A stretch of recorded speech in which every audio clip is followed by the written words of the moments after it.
The Jack Benny Program, transcribed.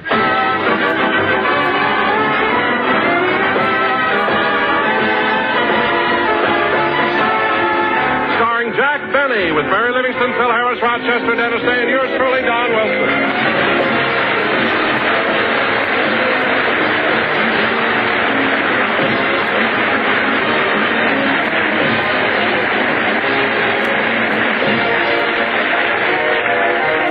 Gentlemen, it's evening at the Benny household.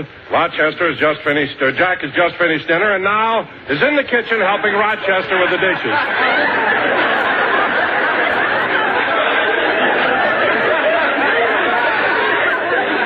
You enjoy your dinner, Rochester?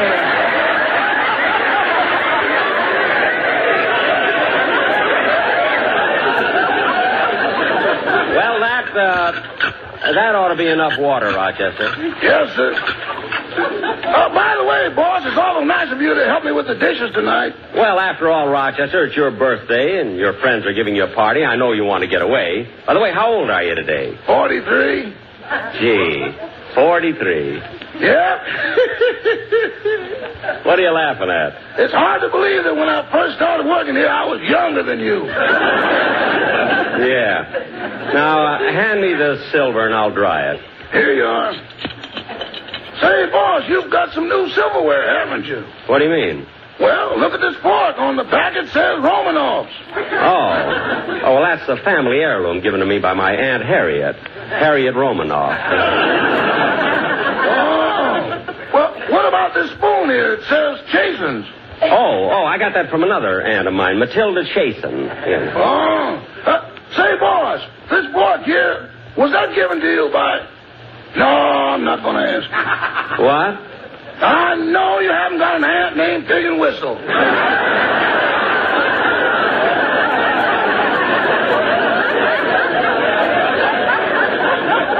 Oh, yes, I have, Rochester. She was married twice. To Sam Pig and Joe Whistle.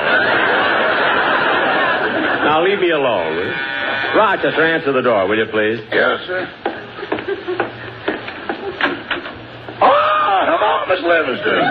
Hello, Rochester. Happy birthday, and here's a little gift for you. Some cufflinks. Well, thanks. Thanks very much. Come on in. Where's Mr. Benny? He's helping me with the dishes. Oh. What'd he give you for your birthday? Miss Livingston, he gave me a gift worth $2,400. What? Mr. Benny gave you a gift worth $2,400? How come?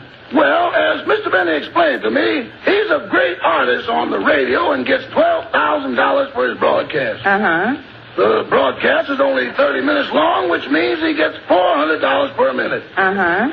And by giving me 6 minutes of his time to help me with the dishes, I'm getting the equivalent of $2,400. Oh, hello, Mary. Don't speak to me. I can't afford it. What are you talking about? Nothing. Jack, I came over to ask you if you'd like to come to my house tonight. I'm having some friends over, and we're going to play canasta. Oh, I'd love to, Mary, but tonight I'm going to stay home and look over the script of my second television show. Oh, that reminds me. Mama saw your first one. She did? Your mother? Mm-hmm. And I got a letter from her this morning. I have it right here. Oh, what does Plainfield's Edge of Doom have to say? I'll read it to you. Well, go ahead. My darling daughter, Mary. Just a few lines to let you know that we all saw Jack's first television show and liked it very much. Gee. When Jack came out on the stage and stood there with that devil-may-care attitude, he reminded me of Francis X. Bushman.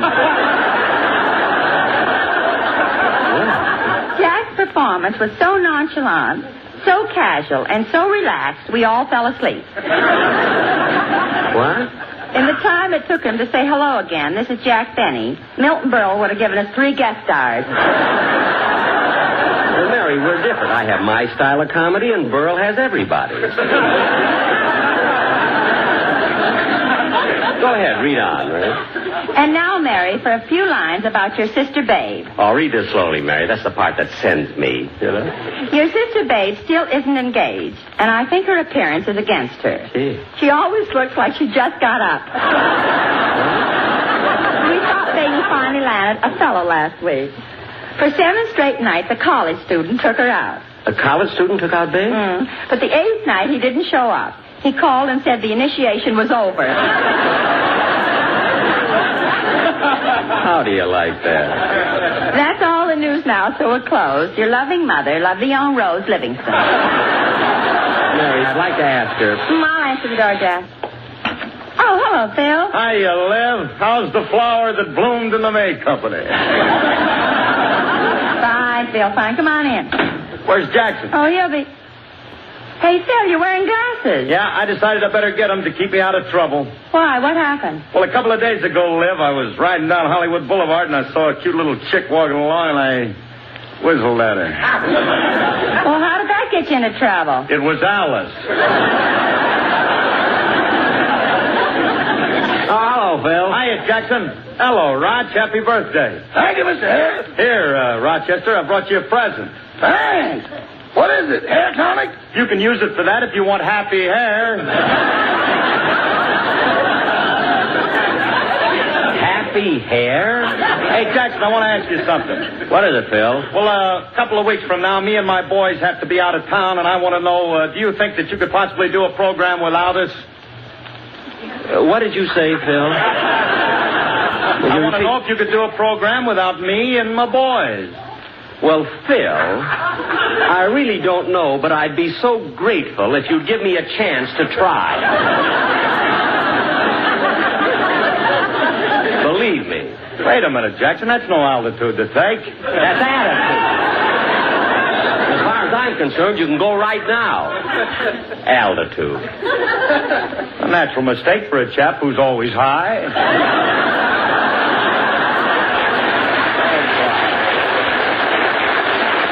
Now, look, Phil, where's this place that you and the boys may have to play? Well, Jackson, we may be invited to play at the formal opening of a new incinerator that burns all the fish heads at Pismo Beach.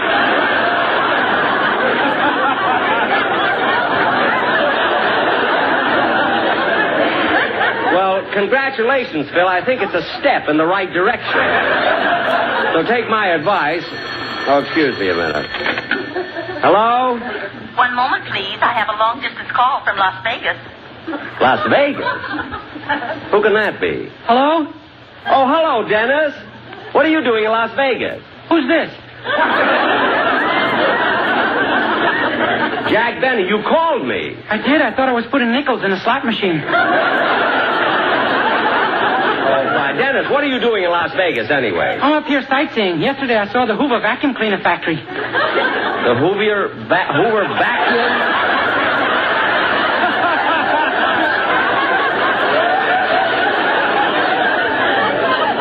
Hoover? Did I say Hoover?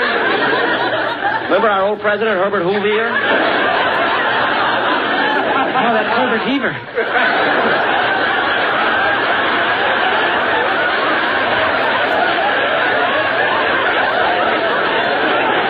Dennis, when you were in Las Vegas, you say you saw the Hoover vacuum cleaner factory? Yeah, it sure is a funny-looking place. A big solid wall of cement with water on one side of it. Oh, for heaven's sake, that's Hoover Dam. Dam. Well, there's no need to get that mad about it. I'm not mad. Dennis, who's in Las Vegas with you? Oh, I'm up here with my mother. She's on her way to Detroit. Detroit? Oh, is your mother going to pick up a new car? 5 of them. She drives the truck. Stop that. I know you called up just to have some fun with me. You're not even in Las Vegas. Oh, yes, I am in Las Vegas. No, you're not. I'm sorry, sir, but your 3 lemons are up.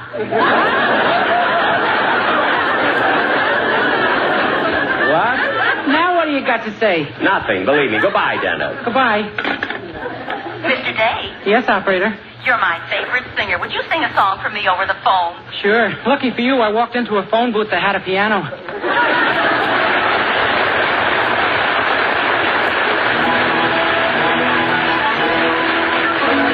The holly green, the ivy green, the prettiest picture you've ever seen is Christmas in Killarney with all of the folks at home.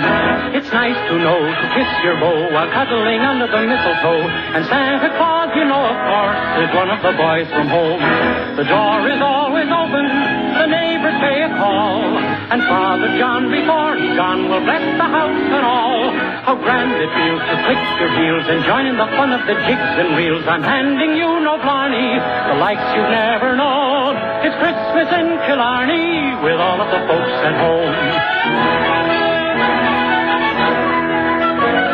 The holly green, the ivy green, the prettiest picture you've ever seen is Christmas in Killarney with all of the folks at home. There was Cousin O'Flaherty, Uncle O'Shaughnessy, Michael, me brother, and Auntie McGee. And Father and Mother were all in a jitter when Terence the baby crawled under the tree. It's nice, you know, to kiss your beau while cuddling under the mistletoe. And Santa Claus, you know, of course, is one of the boys from home. 'Twas Paddy Delahanty who dressed up like Santa and gave out the presents like he always does. But Johnny McGee, when he sat on his knee, tried to pull off his whiskers to see who it was. The door is always open, the neighbors pay a call. And Father John, before he's gone, will bless the house and all. How grand it feels to click your heels and join in the fun of the jigs and reels. I'm handing you no blarney, the life you never know. It's Christmas in Killarney with all of the folks at home. How grand it feels to click your heels and join in the fun of the jigs and reels. I'm handing you no blarney, the likes you'll never know. It's Christmas in Killarney with all the folks at home.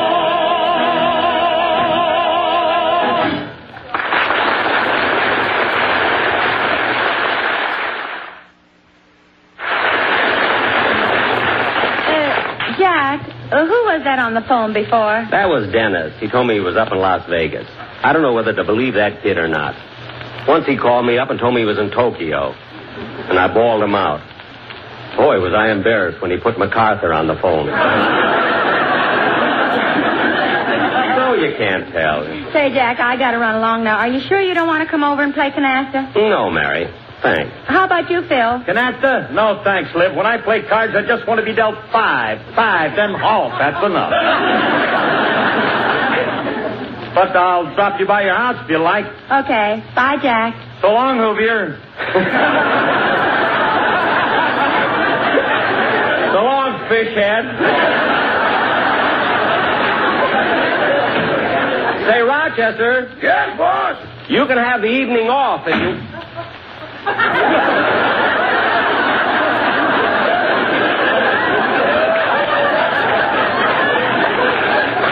How do you like that? He was upstairs when I called him. Well, let's see. What'll I do tonight? I should read my television script, but I don't feel like memorizing now. I think I'll just go in the library and read a book. Let's see. There's some books here I haven't read. Here's Ernest Hemingway's new one, Across the River and Into the Trees. I hear that's great. Here's a new book by Gypsy Rose Lee, Across the Runway and Into the Tees. That ought to be interesting. No pictures. Hey, here's one I haven't read. A Cup of Coffee, a Sandwich, and Murder. Say, this is the book I heard about. Supposed to be very exciting, too. Got gangsters in it and everything. I think I'll read it. I'll sit over here by the fireplace.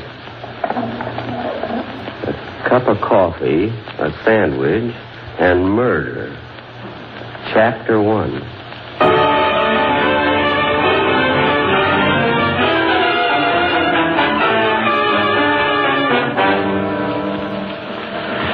Although my story is an unusual one, it all took place in a typical American town. I was a typical American man in a typical American business, which was identified with my typical American name. I remember the day they put up the sign, Gundlefinger's Lunchroom. Yes, that's me, Charlie Gundlefinger.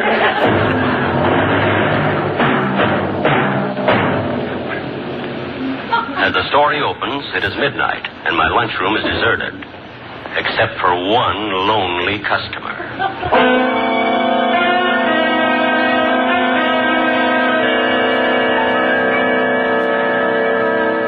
Yeah, it sure is a dreary night tonight, Curly. I wish I could close up and go home. What'll you have to eat? Throw me one of them apples. They're wax. Oh. Hey, Charlie, look what's on top of one of them wax apples. Yeah. Stupid worm.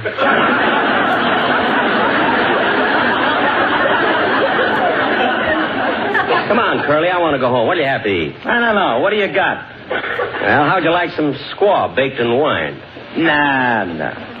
Have you got any ham hocks?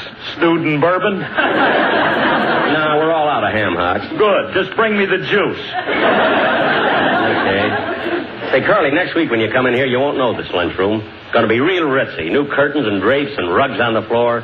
Yes, sir, I can just see the way this place is going to...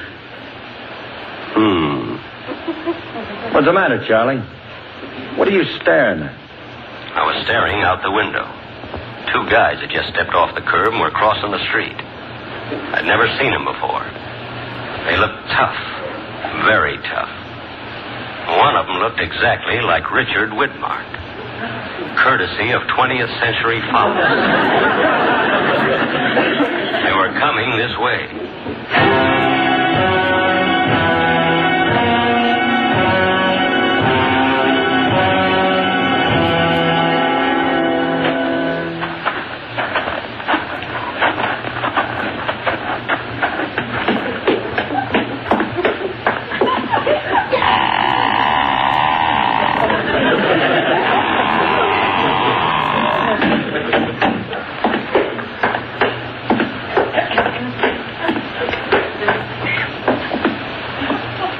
What'll it be, gentlemen?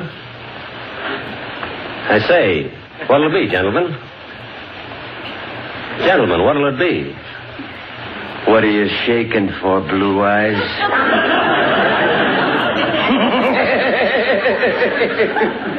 It ain't cold in here.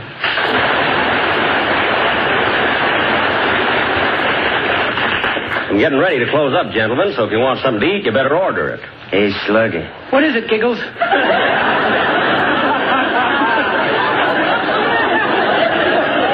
Bouvier is in a hurry. Maybe we ought to slow him down. Yeah, down. Now, look, gentlemen, I don't want no trouble. What'll you have? You can have some ham and eggs or some corned beef hash or a mixed green salad. Ouch! Why did you slap me? I don't like salads. You don't? No. He thought he would antagonize me by blowing smoke in my face. But he was wrong. I liked it. Now, look, fellas, I want to close up this joint, so you better order and get out of here. And put that gun down. You hear that, Slugger? Huh? Did you hear that? He wants me to put the gun down. Yeah, down.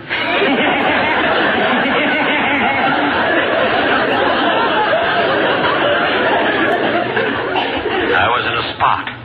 The taller one was 5'10" and sinister. The shorter one was 5'6" and crazy.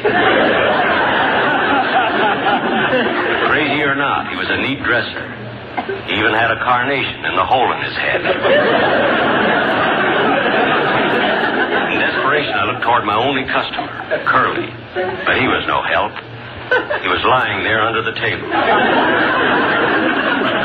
I had put too much seasoning in the ham hock.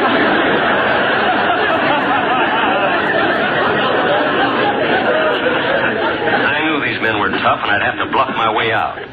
So I turned to the taller one and said, Now, see here, mister. I want to ask you a question. Look, big man, I ask the questions around here, see? You just answer them. Do as I tell you, see? If not, you'll get hurt, see? Now get me something to eat, see? And be quick about it, look.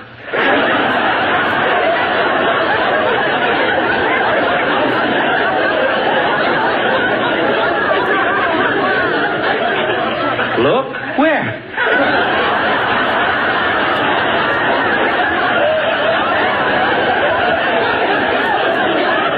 Shut up, Slugger. Now, look, big man, I asked you to get me something to eat. Well, it's about time. You know, I have the reputation of serving the tastiest food in town. Oh, you do, huh? Okay, I'll make you a deal. If your food is as good as you say it is, we'll scram. But if it ain't, I'll blow your head off. Well, that's a fair deal.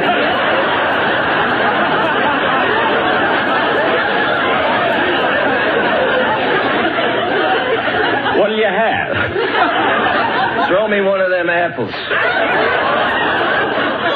When he asked for one of those wax apples, I knew I was in trouble. His crazy pal had eaten them all. I was afraid to look for the word. Well, I'm waiting. I'm sorry, but wait a minute. What are you reaching in your back pocket for? To get my handkerchief. Your handkerchief? Yeah. You must have a bad cold. Yeah, I just took those shots for it. Oh, Giggles, no wonder you was a panic in the streets.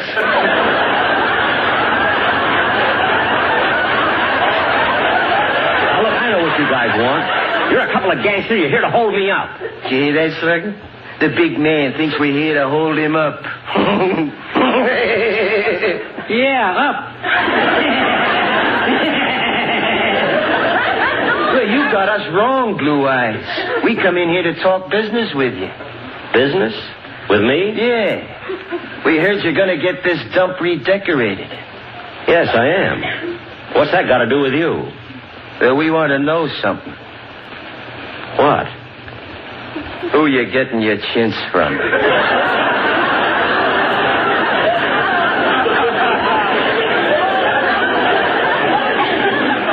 Chintz? Yeah, and a silk lining for your drapes.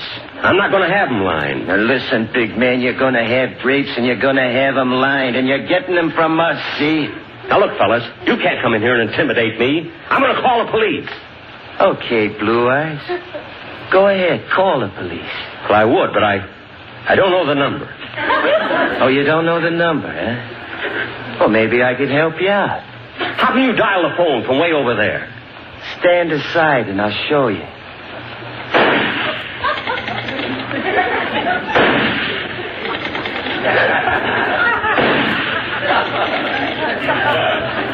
Information.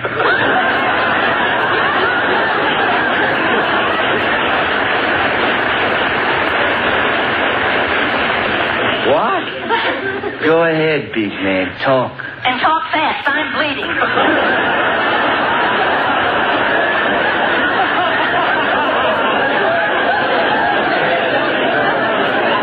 Well, I'm not afraid of you guys anymore. You took 3 shots before and 3 shots now. You're out of bullets. I've got my gun, see? Come on, out with your hands, both of you. Ah, you want to shoot it out, eh? Okay, hand me your gun, Slugger. Here you are.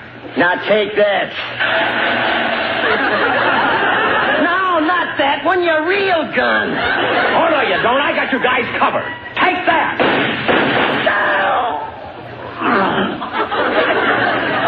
You got me, Slugger. You got me. I'm dying, Slugger. I knew the day would come. I knew I couldn't get away with it.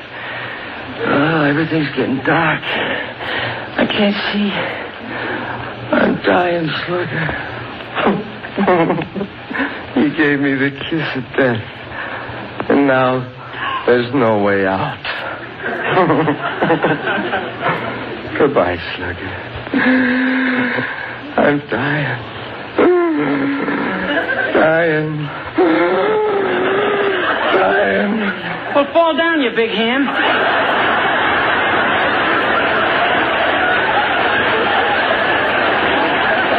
Yeah, maybe this'll help him. Yes, that's my story. I killed him. I'll do it again for the West Coast at 9:30. This is Charlie Gundlefinger saying good night.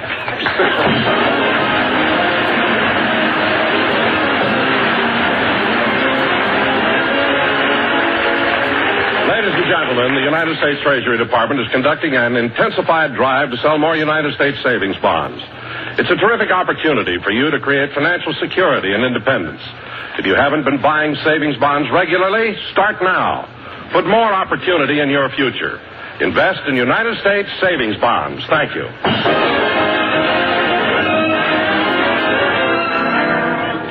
Ladies and gentlemen, I want to thank the fellow who looked like Richard Widmark for appearing here tonight. through the courtesy of the studio that looks like 20th Century Fox.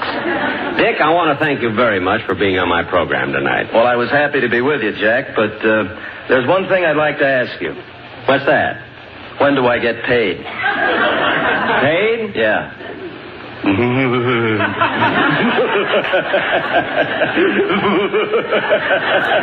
Good night, folks.